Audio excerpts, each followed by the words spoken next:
آج پڑھنے ہیں میم ساکن کے قاعدے. میم ساکن کے 3 قاعدے ہیں.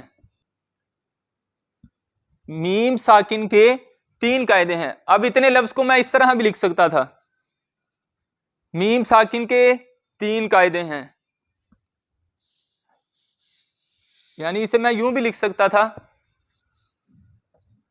میم ساکن کے 3 قاعدے ہیں. میم ساکن، کیونکہ ہم نے پڑھا اس علامت کو جزم کہتے ہیں، اور جس حرف پر جزم اسے ساکن کہتے ہیں، تو یہ میم پر آئی، میم ساکن ہے. میم ساکن کے 3 قاعدے ہیں. اب آپ ایک بات نوٹ کیجئے گا کہ جو میم ہے نا، اس میں 3 حروف ہیں. اگر میم کی اصل شکل لکھی جائے نا تو اس میں 3 حروف ہیں.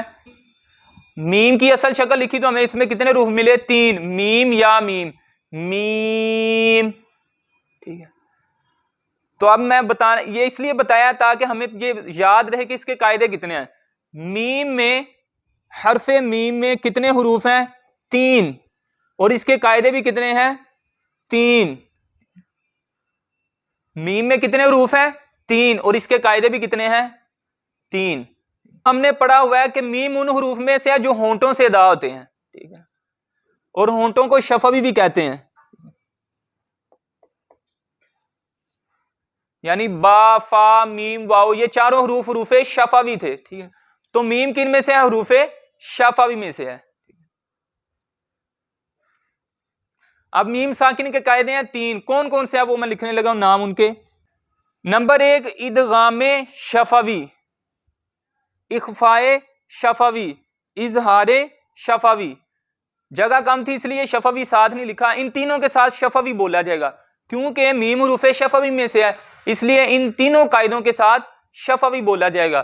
شفوی اس لیے بولا جائے گا کیونکہ جو نون ساکن کے قواعد ہیں نا، ان میں بھی الفاظ یہی ہیں، تو وہ مل نہ جائیں، اس وجہ سے یہاں پر ہم نے شفوی کا لفظ یوز کرنا ہے. ویسے بھی میم حروف شفوی میں سے ہے. نمبر 1، ادغام شفوی. نمبر 2، اخفاء شفوی. نمبر 3، اظہار شفوی. یعنی جہاں پر بھی میم ساکن آ جائے گی، جیسے مثال کے طور پہ کل ہم نے سورہ اخلاص پڑھی تھی تجوید کے ساتھ، اس میں یہ لفظ تھا لم یلد. اب آپ یہ دیکھیں گے کہ میم یہاں پر ساکن ہے، تو میم ساکن کے کتنے قاعدے ہیں؟ 3. ادغام شفوی، اخفاء شفوی، اظہار شفوی. اب ان تینوں قاعدوں میں سے ایک قاعدہ یہاں پر ضرور لگے گا. جہاں پر بھی میم ساکن آ جائے گی تو ان تینوں میں سے ایک قاعدہ وہاں پر ضرور لگے گا. بات کرتے ہیں سب سے پہلے ادغام شفوی کب ہوتا ہے. ادغام شفوی قاعدے اس کے بالکل آسان ہے، آپ نے توجہ کرنی ہے. ادغام شفوی جب میم ساکن کے بعد، ادغام شفوی کب ہوتا ہے؟ جب میم ساکن آ جائے اور اس کے بعد والا جو حرف ہے وہ بھی میم ہو.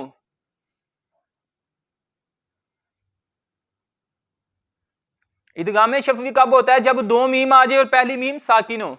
یعنی میم ساکن کے بعد ہر قاعدے میں آپ نے میم ساکن ضرور کہنا ہے، کیونکہ یہ قاعدے کس کے ہیں؟ میم ساکن کے.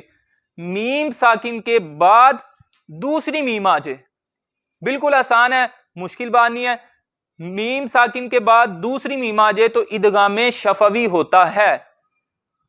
یعنی کہ گنہ کر کے، گنہ کریں گے. اور گنے کا میں نے آپ کو بتایا، گنہ کس کو کہتے ہیں؟ ناک میں آواز لے کے جانے کو.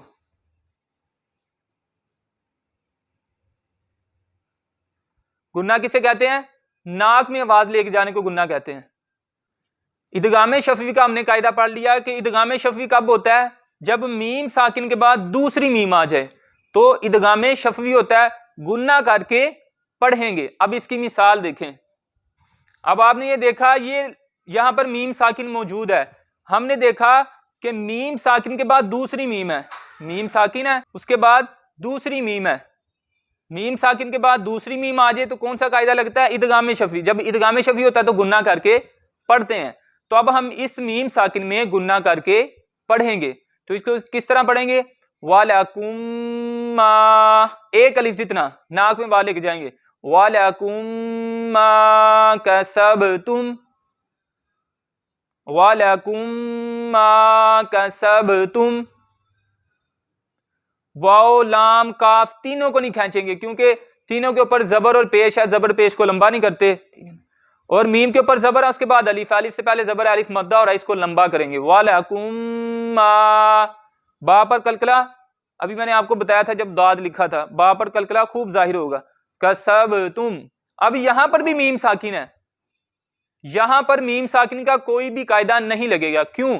کیونکہ میم ساکن کے بعد کوئی حرف ہی نہیں ہے.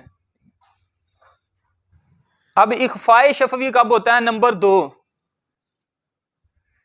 اخفاء شفوی کب ہوتا ہے؟ میم ساکن کے قاعدے پڑھیں تو ظاہری بات ہے سب سے پہلے کیا بتائیں گے؟ میم ساکن کے بعد، میم ساکن کے بعد کون سا حرف آ جائے؟ میم ساکن کے بعد با آ جائے. میم ساکن کے بعد جب با آ جائے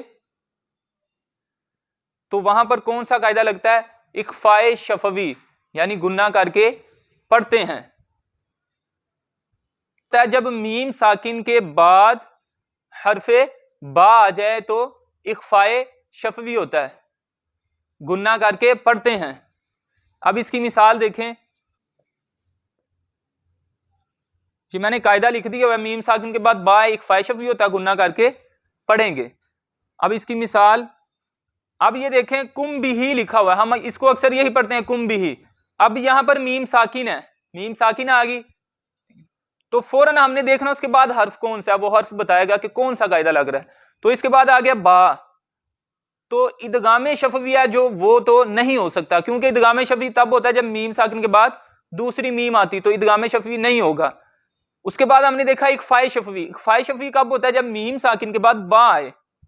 تو یہاں پر میم ساکن کے بعد با ہے تو یہاں پر کون سا قاعدہ لگ رہا ہے؟ اخفاء شفوی، گناہ کر کے پڑھیں گے. اب اس کو کس طرح پڑھیں گے؟ کم بھی، کم بھی. اب آ گیا قاعدہ نمبر 3،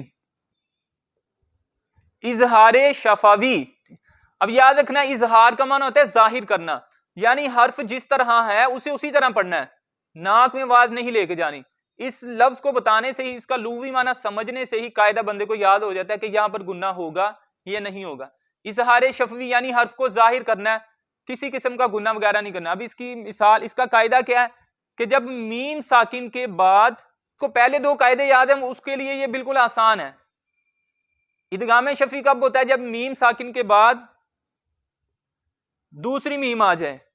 اخفاء شفوی کب ہوتا ہے؟ جب میم ساکن کے بعد با آ جائے.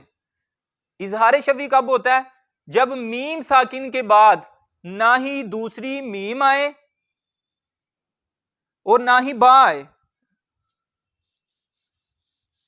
یعنی میم ساکن کے بعد جب کوئی حرف آیا ہے نہ وہ میم ہو نہ ہی وہ با ہو، تو پھر میم ساکن میں کون سا قاعدہ لگے گا؟ اظہار شفوی، یعنی پھر گناہ کر کے نہیں پڑھیں گے. اس کی مثال اب کیا ہے؟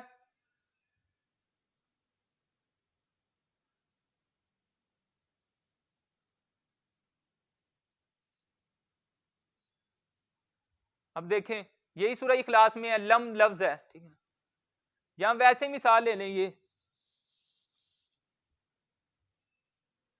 میم ساکن ہے، اس کے بعد ان 2 حروف کے علاوہ حروف تہجی جتنے بھی ہیں ان میں سے کوئی بھی آ جائے گا تو اظہار شفوی ہوگا، گناہ نہیں کریں گے. جیسے اس کے بعد تا بھی آ جائے، سا بھی آ جائے، جیم بھی آ جائے، ہا بھی آ جائے، خا بھی آ جائے، دال، زال، را، زا، سین، شین، صاد، دات، ان 2 کے علاوہ کوئی بھی حرف آ جائے گا میم ساکن کے بعد تو پھر گناہ نہیں کریں گے.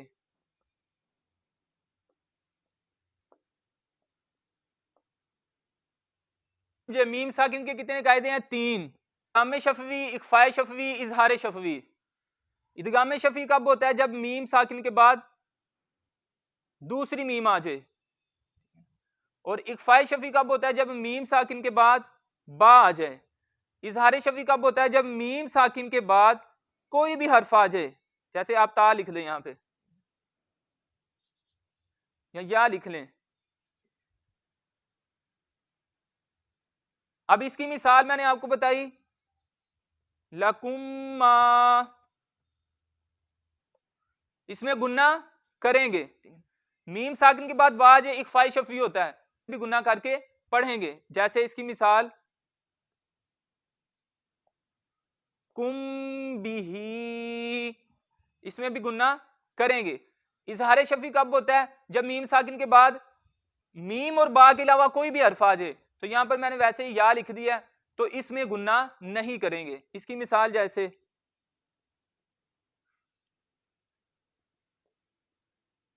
لم یالد، اسی طرح آگے والی آیت وہ لم یولد، اسی میں بھی اظہار شفوی ہو رہا ہے.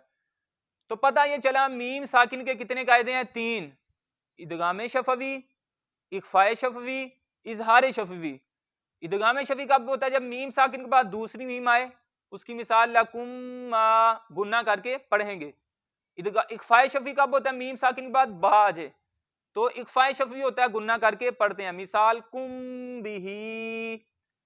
اظہار شفوی جب میم ساکن کے بعد یا آ جائے یا کوئی اور حرف آ جائے میم اور با کے علاوہ تو وہاں پر اظہار شفوی ہوگا، گناہ کر کے نہیں پڑھیں گے. لم یالد. مختصر یہ ہے کہ میم ساکن کے بعد یا میم آئے گی یا میم ساکن کے بعد